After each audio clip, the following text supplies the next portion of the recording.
A humble billionaire with a strong soul sits on the steps of an old store, seeking a moment of peace after a long day.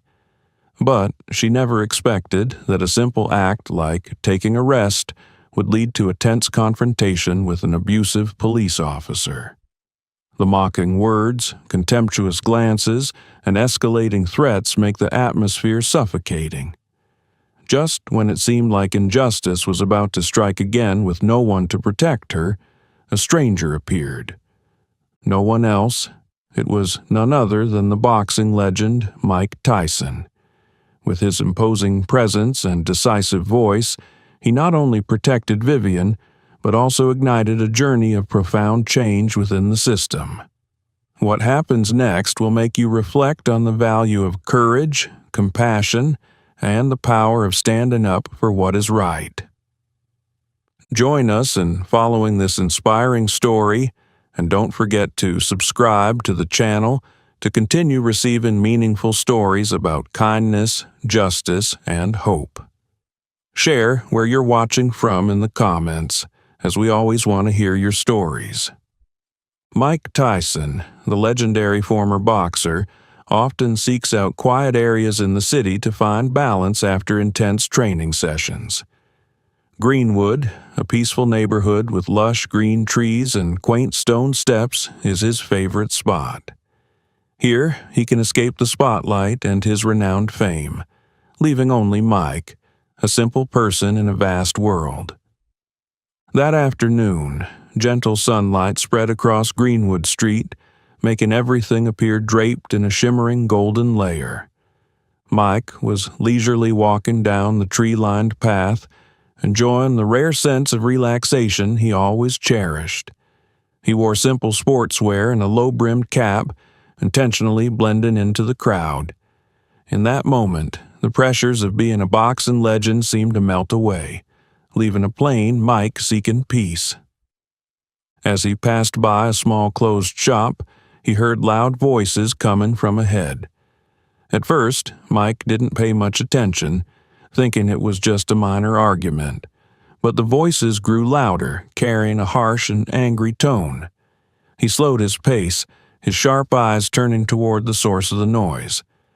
There, just a few dozen steps away, a police officer was standing in front of a woman of color. The woman was dressed simply, sitting peacefully on the stone steps, but the officer's eyes were full of contempt and anger. He stood aggressively, pointing his finger at the woman, his voice harsh. "This is not a place to sit. This is a decent neighborhood, not a place for vagrants like you." Mike stopped, his gaze instantly turning icy. He carefully observed the situation.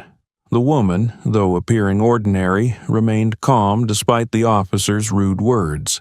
She lifted her head, her voice firm but not raised. "I'm just taking a little rest. I haven't done anything wrong." The police officer, clearly dissatisfied with her response, took a step closer. His tone became more threatening. "I'm the one who decides what's right or wrong, and I'm telling you, you're not allowed here." Then, to assert his authority, the officer suddenly bent down and shoved the woman roughly.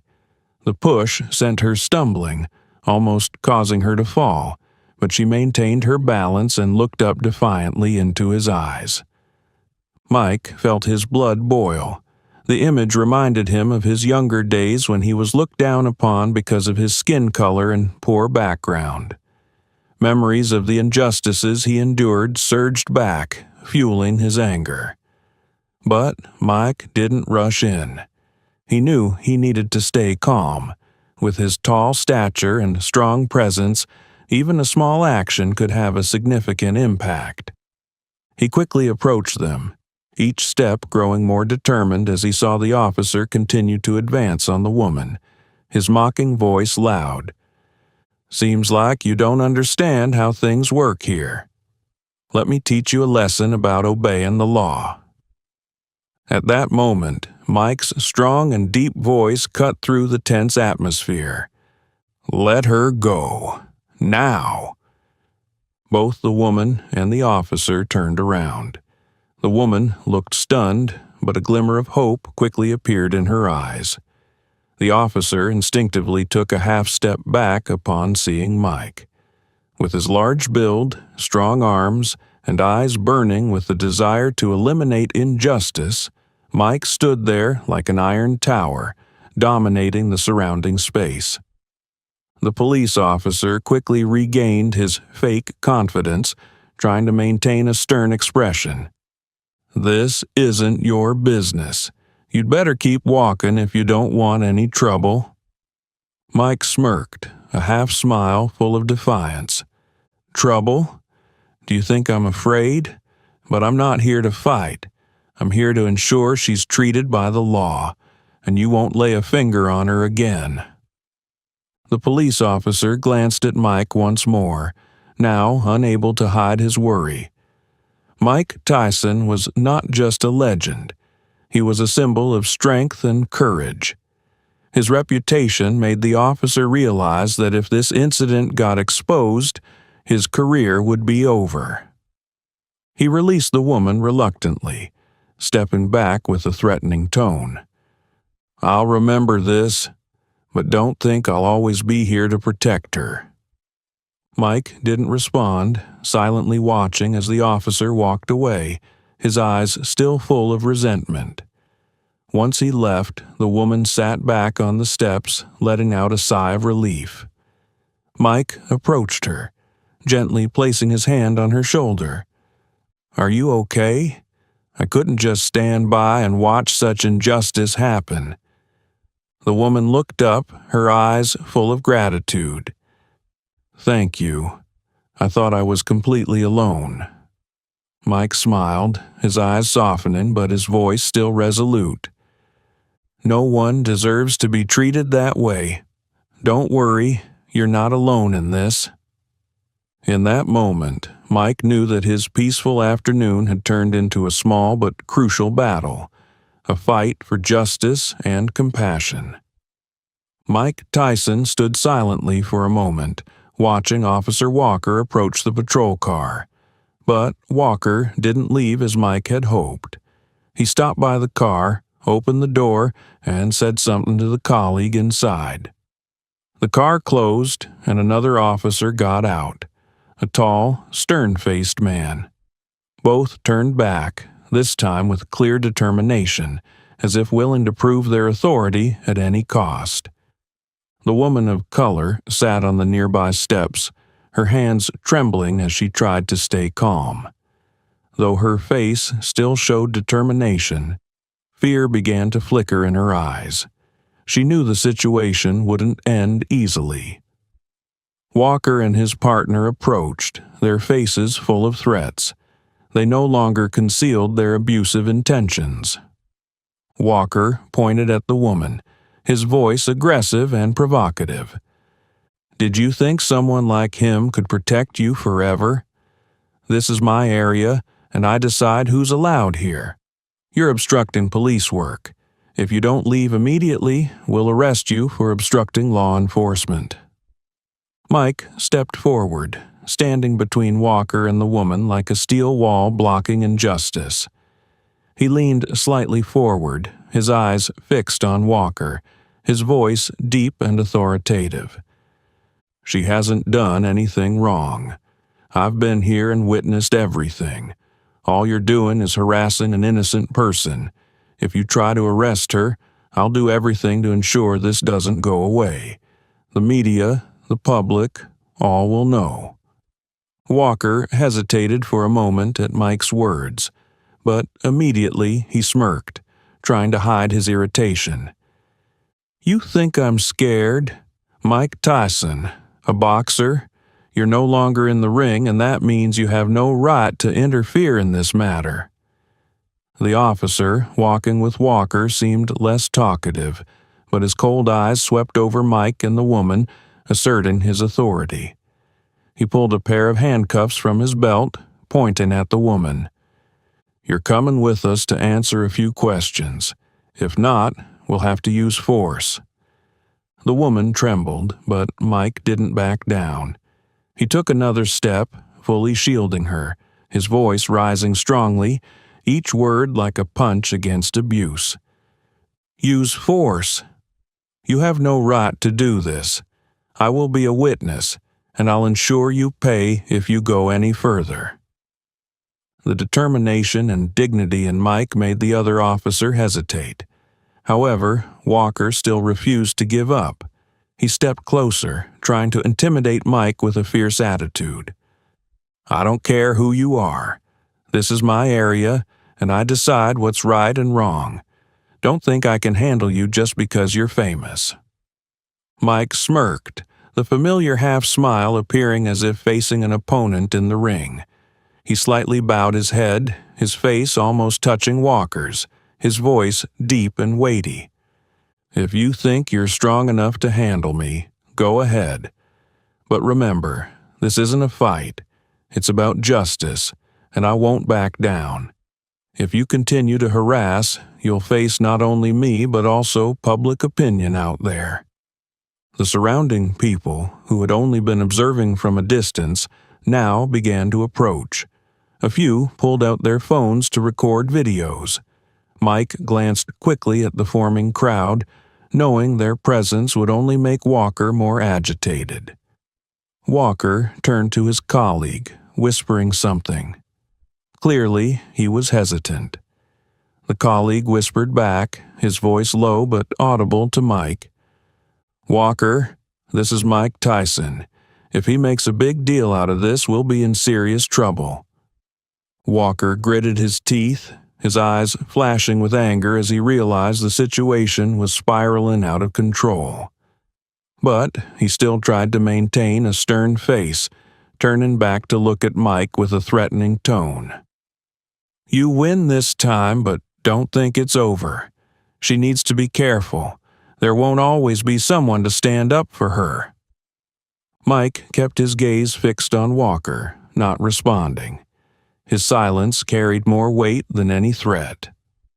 Walker angrily turned away, along with the other officer, walking away as the patrol car slowly rolled away and disappeared around the corner.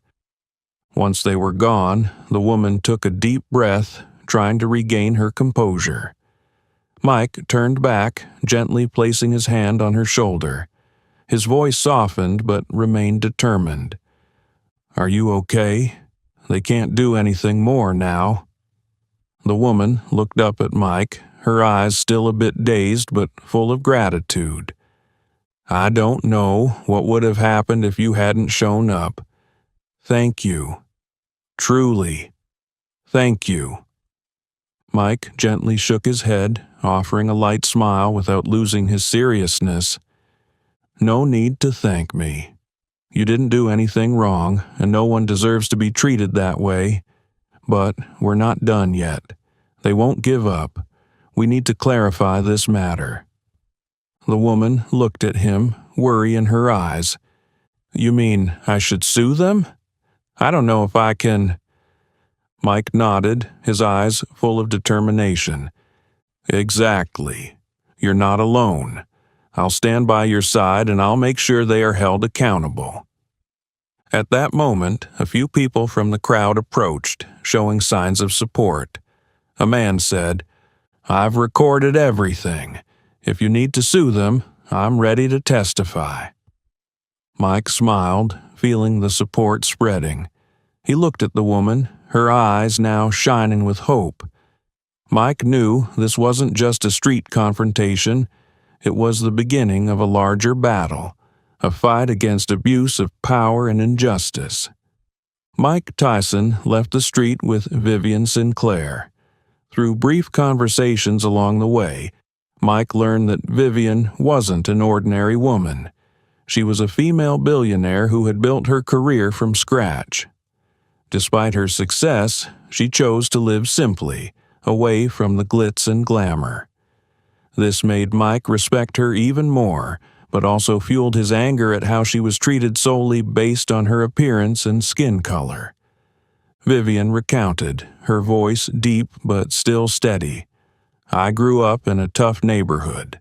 I faced every challenge to rise up, but not everything changed. No matter who I am or what I've achieved, I'm still seen as someone unworthy of sitting in that peaceful street corner." Mike remained silent, his eyes showing empathy. He understood that feeling well, as he had also been a victim of prejudice and injustice throughout his youth and even at the peak of his fame. When they arrived at the office of lawyer Sandra Mills, a trusted friend of Mike's, they were immediately greeted. Sandra was a renowned lawyer, not only for her talent, but also for her strong fighting spirit for justice. She always took on difficult cases, especially those involving discrimination and abuse of power. As Mike recounted the entire incident, Sandra listened seriously, her sharp eyes analyzing every detail. After Vivian finished her story, Sandra leaned back in her chair, her hands clasped in front of her. "Walker," she said, her voice deep and thoughtful. "I've heard about him. He's notorious in the police system, not for his talent but for his actions beyond his authority. But no one dared to stand up to him. This case isn't just about him personally. It's a reflection of a systemic problem. If we want to win, we have to turn this lawsuit into a major battle." Vivian looked up, a hint of confusion in her eyes. "When you say major battle, what do you mean?" Sandra gave a slight smile, but her voice was firm. "We're not just suing Walker. We're demanding a comprehensive investigation into police abuse within the system. They have to pay for what they did to you and all other victims." Mike, still leaning against the wall, nodded in agreement. "I'll use my reputation to draw attention, but I need you to lead. I'm good at facing opponents in the ring, but in the legal battle, I trust you." Sandra looked at both of them, her eyes filled with determination. "Good. First, we need evidence. Mike, you're a key witness, but I need more testimonies, more information about Walker's behavior. At the same time, prepare yourselves mentally. They'll retaliate. They'll attack both your reputations, especially Vivian's. They'll dig into your past to weaken our case." Vivian took a deep breath, her eyes no longer showing the initial fatigue. Instead, her resolve became clear. "I've faced worse things. They can attack me, but I won't back down. This isn't just for me. It's for everyone who's been treated unjustly without a voice." Sandra nodded, a satisfied smile appearing on her lips. "Then, let's get started right away." Mike decided that the public would be their strongest weapon. He didn't take long to reach out to familiar reporters, those willing to bring the story to light. Just a few hours later, news of Mike Tyson's intervention in the police harassment case spread across social media and major media outlets. Public opinion exploded. Headlines like "Mike Tyson confronts abuse of power" or "Boxing legend protects female billionaire from discrimination" appeared everywhere. Vivian wasn't used to this sudden attention. Previously, she always kept her private life under wraps, but now she understood that to win, she needed to accept the spotlight. Her story was not just about herself, but also a symbol for those who had suffered injustice. As the news spread, an unexpected person reached out to their group, Officer Grant, a former colleague of Walker. Grant came to Sandra's office looking tense. He wore a police uniform, but his demeanor showed he was carrying a heavy burden. After a brief greeting, he began to speak. "I used to work with Walker. I know what he's like. He abused his power many times, especially against the vulnerable who couldn't protect themselves. But I stayed silent. I thought if I didn't say anything, I'd be safe." Mike placed a hand on Grant's shoulder, his eyes cold but his voice warm. "But now you've decided to speak up. That's the most important first step." Grant nodded, remorse evident in his eyes. "I saw what you did, what she endured. I can't stay silent anymore. I'm willing to testify. I'll tell everything I know." Sandra couldn't hide her satisfied smile and immediately asked Grant for details about Walker's abuse of power. Through Grant's account, the full picture of corruption within the police system became clear. Walker not only harassed civilians but was also involved in more serious misconducts. After Grant left, Sandra looked at Mike and Vivian. "This is a major breakthrough. With his testimony, we not only have a chance to win the lawsuit, but also to push for a broader investigation." Vivian, now regaining her confidence, spoke firmly. "They'll fight to the end, but I'm not afraid. I've come too far to turn back." Mike smiled, gently patting her shoulder. "You're not alone. We've started this fight, and we'll see it through." That day, in the twilight of the city, the three of them, Vivian, Mike, and Sandra, knew this was just the beginning. A major battle awaited, but they were ready to face it. Mike Tyson, Vivian Sinclair, and Sandra Mills all knew that the upcoming legal battle wouldn't be easy. After obtaining Officer Grant's agreement to testify, things seemed clearer. But at the same time, pressure and resistance from Walker and the police system increased. Sandra plunged into work with incredible determination. She asked Vivian to recount the entire story, from the first moments on Greenwood Street steps to her being threatened and taken to the police station by Walker. Every detail was recorded, analyzed, and connected into a cohesive narrative. Sandra understood that in a case like this, not only the truth, but also how it was presented played a crucial role.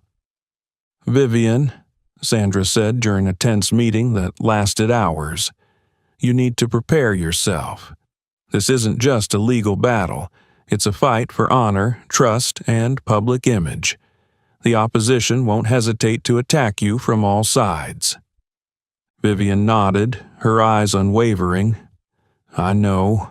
They might dig into my past, but I have no regrets about anything I've done. I'm ready to face them. What I can't stand is letting them continue to abuse their power without punishment." Mike smiled from the corner of the room, proud of Vivian's resilience. "You're right," he said, his voice warm but firm. "They targeted the wrong person to threaten. With Sandra leading and us supporting, they won't easily get away with this."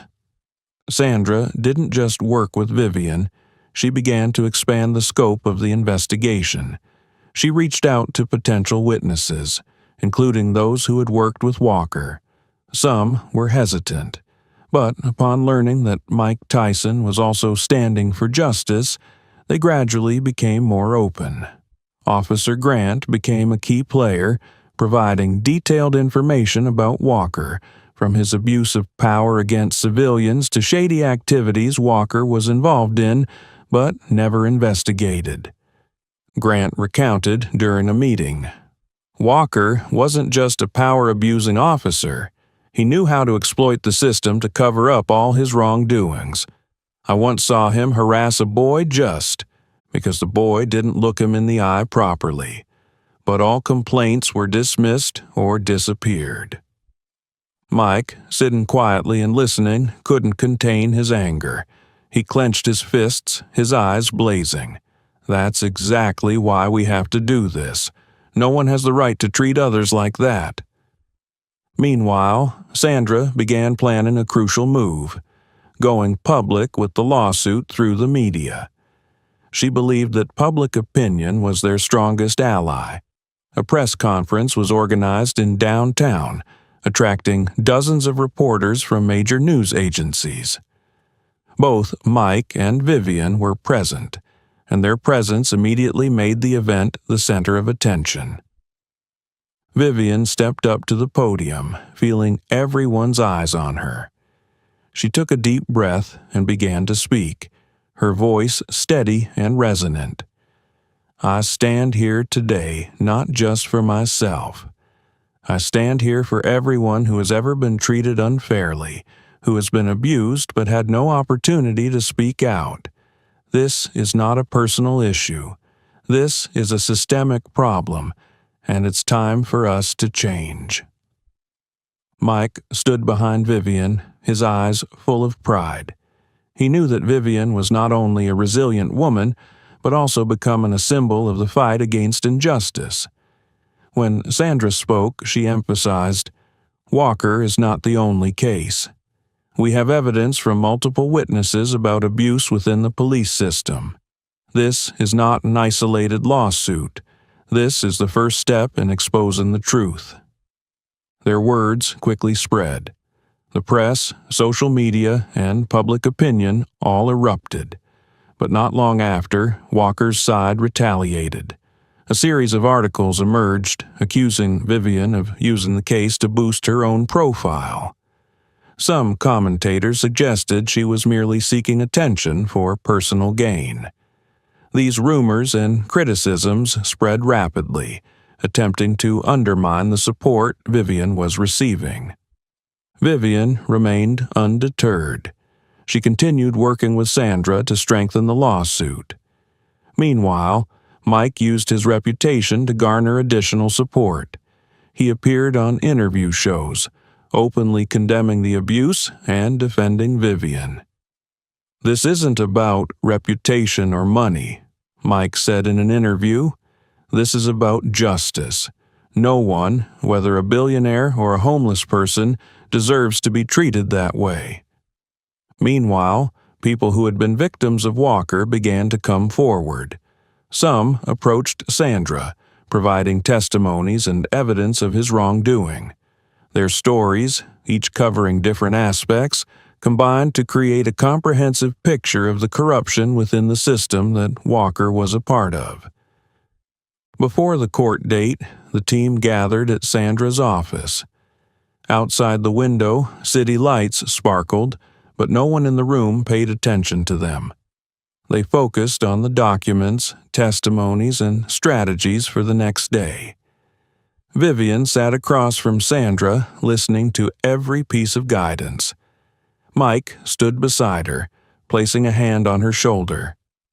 "You're ready," Mike said, his voice deep but confident. "Tomorrow, you won't just be standing up for yourself, but for everyone who can't speak out. Remember, you're not alone. We're always here, facing whatever comes with you." Vivian looked up, her eyes shining with determination. "I know. This is the fight I've prepared my whole life to face." That night, no one in the group truly rested, but they all understood that tomorrow would be the day they wrote a new chapter in this story, a chapter about justice, perseverance, and change. Morning sunlight shone down on the city courthouse, which had become the focal point of the nation. Hundreds of people, from reporters and supporters to curious onlookers, had gathered outside waiting for the trial of Bryce Walker, a police officer accused of abuse of power. Inside the car, Vivian Sinclair took a deep breath, her hands tightly gripping her thighs. She was not only facing this trial for herself, but for all those who had been treated unfairly. As the car door opened, Vivian stepped out, wearing a simple black suit that exuded confidence and strength. Mike Tyson walked beside her, his large frame like a tower shielding her from all pressures. Sandra Mills, Vivian's lawyer, followed closely, carrying a thick stack of documents in her hands, her sharp face revealing no signs of worry. Outside the courthouse, a noisy crowd cheered as they appeared. Supporters held up banners with slogans like "Justice for Vivian," "Fight Abuse of Power," and "Police are not kings." The resounding cheers filled Vivian with strength. She paused for a moment, looked at the crowd, and smiled. Mike leaned towards her and whispered, "They believe in you. Let them see that they're right." Vivian nodded and walked toward the main entrance of the courthouse. The nervousness in her heart was quickly overshadowed by determination. She had been through too much to back down now. Entering the courtroom, the atmosphere became even more tense. The room was packed with people, from the jury and reporters to those following the case. On the other side, Bryce Walker sat at the defendant's table with his team of lawyers. His face was cold, his eyes sharp as knives, but there was evident tension in his movements. The judge entered and pounded the gavel to declare the opening of the session. Sandra stood up, walked to the center of the room, and glanced over the jury. Her voice rang out powerfully, "Your Honor, this case is not just a personal story. It's about accountability, about the abuse of power by someone entrusted with authority to protect, but instead used it to oppress. This is about ensuring that no one, whether a billionaire or a homeless person, deserves to be treated unjustly." The courtroom fell silent, all eyes fixed on Sandra. "We will prove that Bryce Walker's actions were not merely mistakes, but a pattern of abusive behavior covered up by an unaccountable system. Vivian Sinclair is not the first victim, but she is determined to be the last." After Sandra's compelling opening, the trial moved into presenting evidence and witnesses. The first witness called was Vivian. She walked up to the witness stand, standing tall, her eyes determined despite knowing that every word she spoke would be scrutinized.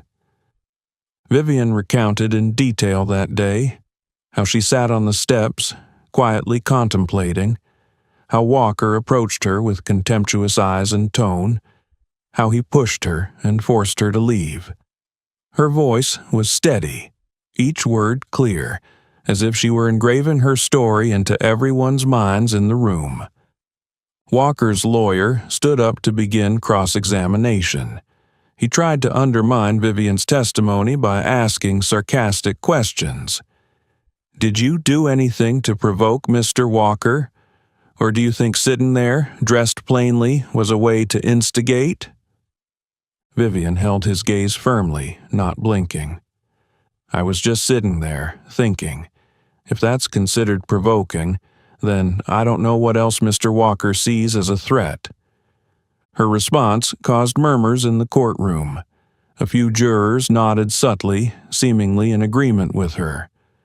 Walker, sitting at the defendant's table, clenched his fists, his eyes showing undisguised anger. The next witness was Mike Tyson. His appearance nearly caused a stir in the courtroom.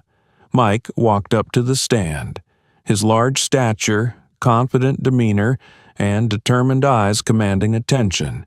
He recounted what he had witnessed, how Walker approached Vivian, how he pushed her, and the evident aggression in his behavior. When Walker's lawyer cross-examined, trying to diminish Mike's testimony, he remained unshaken. "Do you think Vivian Sinclair did anything wrong?" the lawyer asked, attempting to sound sarcastic. Mike looked him straight in the eye, his voice firm and loud. "No, she didn't do anything wrong. But Walker did. He abused his power to threaten an innocent person, and I couldn't stand by and watch that happen." Mike's powerful voice silenced the courtroom. His honesty and straightforwardness not only grabbed attention, but also compelled the jury to listen intently. The final witness was Officer Grant, a former colleague of Walker. He stepped up to the stand looking tense but determined. Grant recounted everything, from witnessing Walker's abuse of power to how he had remained silent out of fear. "But when I saw what Walker did to Vivian, I knew I couldn't stay silent any longer. I had to speak the truth." Grant revealed specific details, from Walker's unnecessary use of force against innocent people to how he had covered up his actions by exploiting the system. These testimonies were a fatal blow to Walker, leaving him unable to maintain his composure. As the jury deliberated, the atmosphere in the courtroom grew more tense than ever. Vivian sat beside Sandra and Mike, her hands clasped tightly on the table, but her eyes remained steadfast, knowing that the truth had been exposed. Finally, when the jury returned, the courtroom held its breath. One member stood up and read the verdict aloud. "We, the jury, find the defendant, Bryce Walker, guilty of abuse of power, unlawful use of force, and illegal detention." The courtroom erupted in cheers and applause. Walker sat motionless, his face pale, unable to believe what had just happened. Vivian turned to Sandra and Mike, tears streaming down her cheeks. But they were not tears of weakness, but of relief and liberation. Outside the courthouse, the crowd cheered as Vivian was welcomed. She paused in front of the reporters, her eyes shining brightly. "Today, we proved that justice is not something out of reach, but this is just the first step. I hope that from this case we will continue to fight for change, to ensure that no one has to go through what I did." Applause echoed as Vivian, Mike, and Sandra descended the courthouse steps.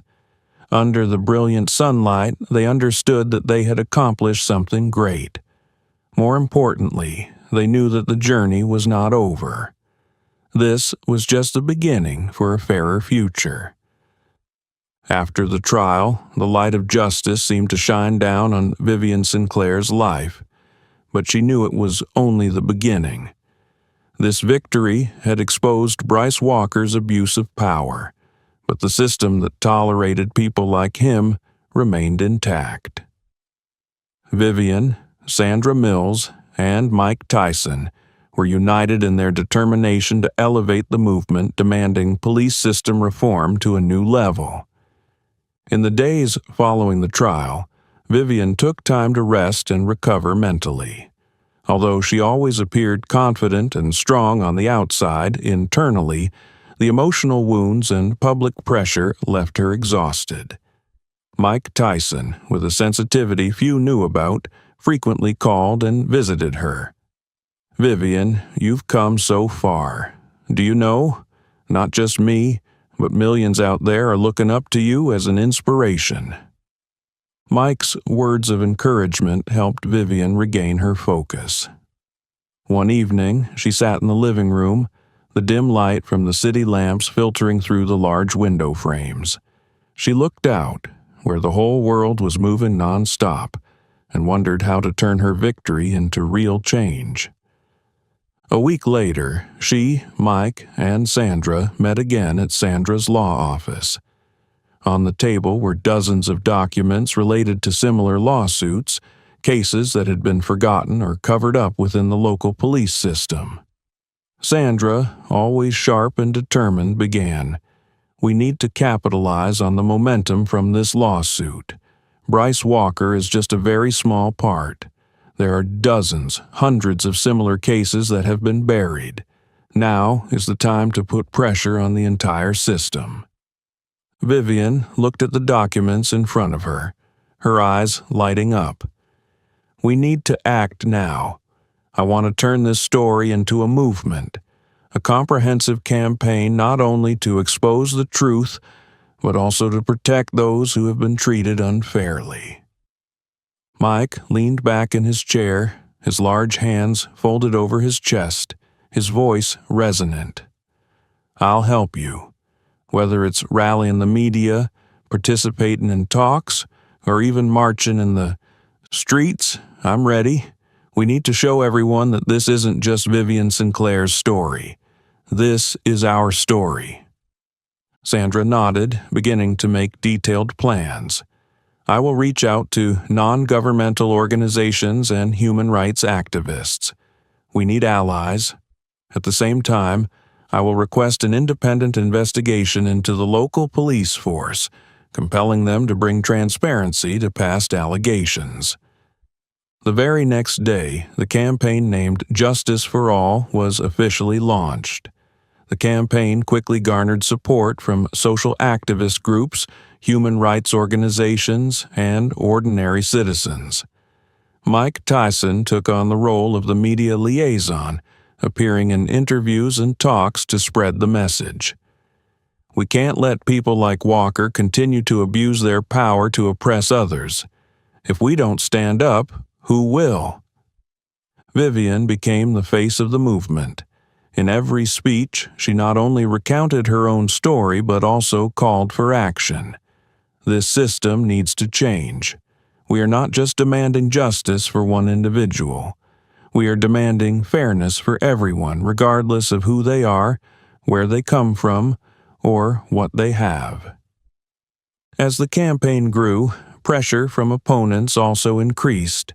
Some conservative groups accused Vivian's movement of attacking the honor of the police.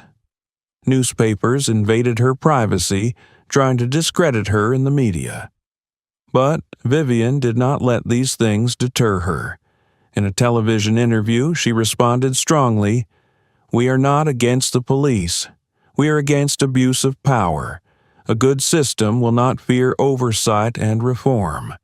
A system that only protects the wrongdoers is a system that needs to change." Meanwhile, Sandra and her team uncovered more cases of abuse within the police force.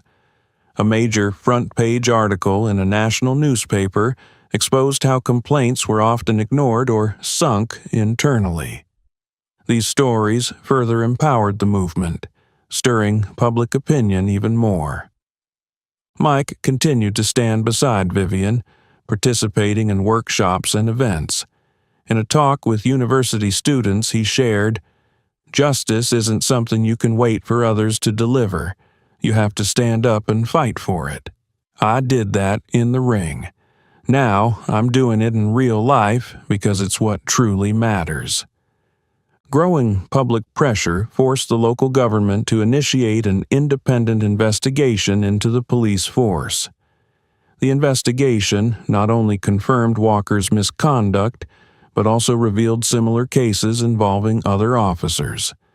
Several officers were suspended, and initial reforms were proposed, including the establishment of an independent oversight body and the restructuring of how complaints are handled. At a major press conference, Vivian, along with Sandra and Mike, stood before hundreds of reporters. Flashing lights continuously popped as Vivian stepped up to the podium. Her voice rang out powerfully, "We have made significant progress, but this is just the beginning. I hope that from my case, all of us will continue to fight to ensure that justice is not just a concept, but a reality." That evening, after the press conference, with only the three of them left in Sandra's small office, the group sat together, quietly looking at one another. Sandra smiled, her eyes full of pride. "We've accomplished something great, but the road ahead is still long." Mike nodded. "That's right. A fight can end, but justice is not something we stop fighting for. This is just the first round." Vivian looked out the window, where the city lights shone brightly in the dark night. "We've made a change, but I won't stop until everyone feels safe and respected, no matter who they are." That night, under a star-filled sky, they knew their journey had entered a new phase.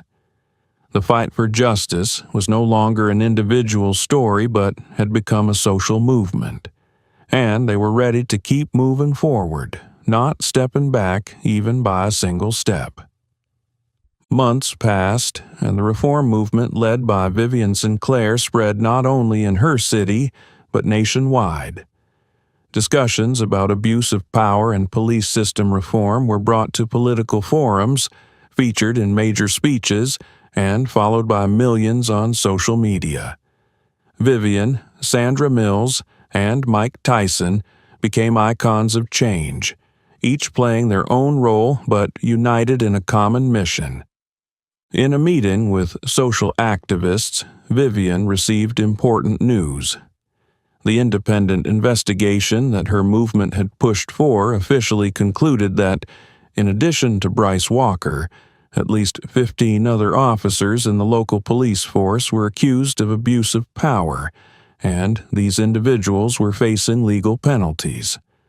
Notably, the police department committed to comprehensive reforms, including the establishment of an independent oversight committee and mandatory retraining for the entire force. When this information was released, a wave of support poured in from all directions.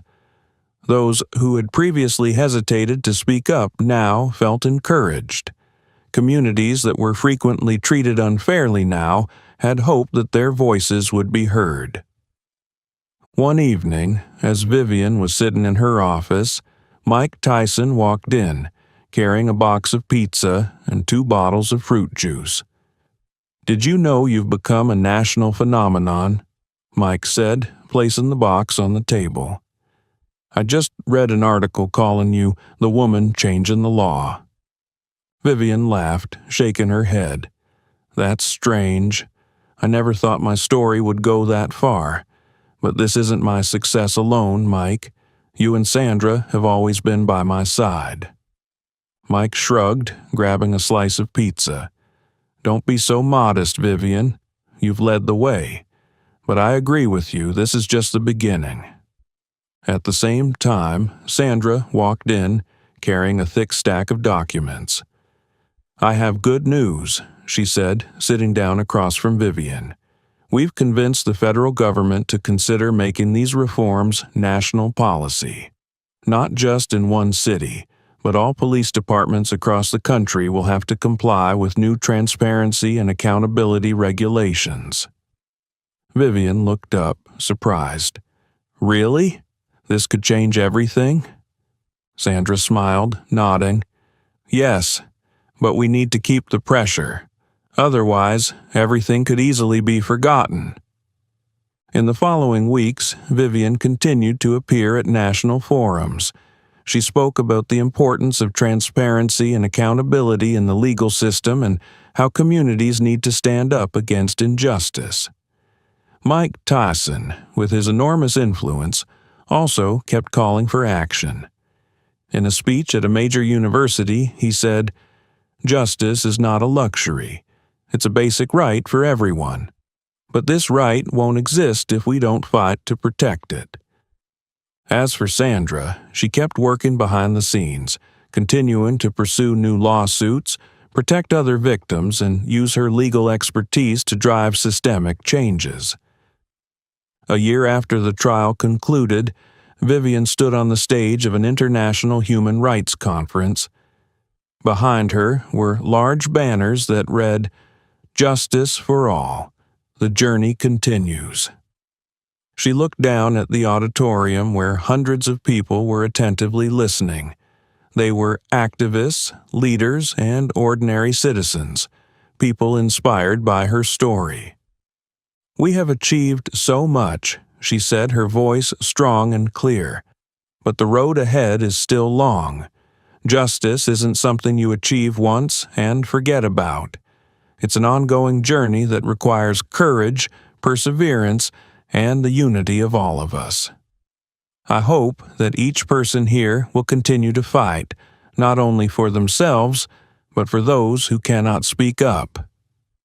The entire auditorium stood up, applause resounding continuously. Mike and Sandra, sitting in the front row, looked at Vivian with undisguised pride.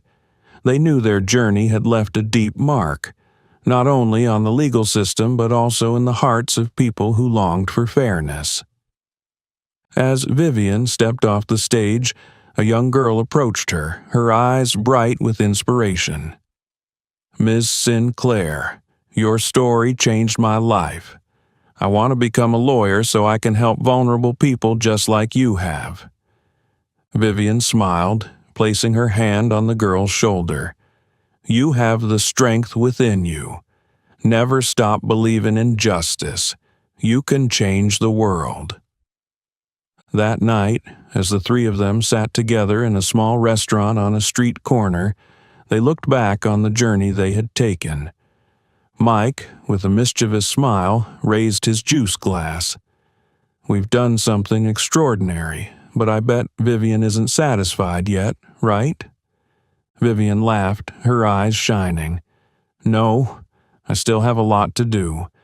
But at least I know we've proven one thing. Justice isn't out of reach.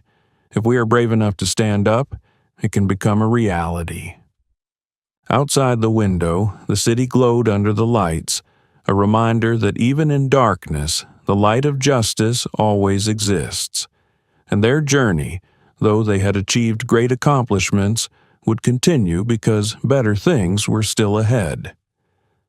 The story of Vivian Sinclair, Mike Tyson, and Sandra Mills is not just a battle against injustice, but also a reminder that the power of courage, unity, and belief in justice can change an entire system. Through their challenging journey, they proved that, even in the face of oppression, everyone has the ability to stand up, protect their values, and contribute to building a fairer society. Vivian did not let herself be stifled by fear or injustice. She turned her pain into motivation, and with the support of companions like Mike and Sandra, she created a reform movement that touched millions of hearts. Their story teaches us that no matter where we are or what circumstances we face, if we stand together, nothing is impossible. Vivian's journey is a call to all of us. Speak up for those who cannot. Fight for the values we believe in, and never let fear prevent you from standing on the side of what is right. Because justice is not a privilege. It is the right of everyone. If this story has touched you, continue to spread these meaningful messages. Don't forget to subscribe to the channel so you don't miss the next inspiring stories. Together, we can build a better world where justice, kindness, and hope always exist.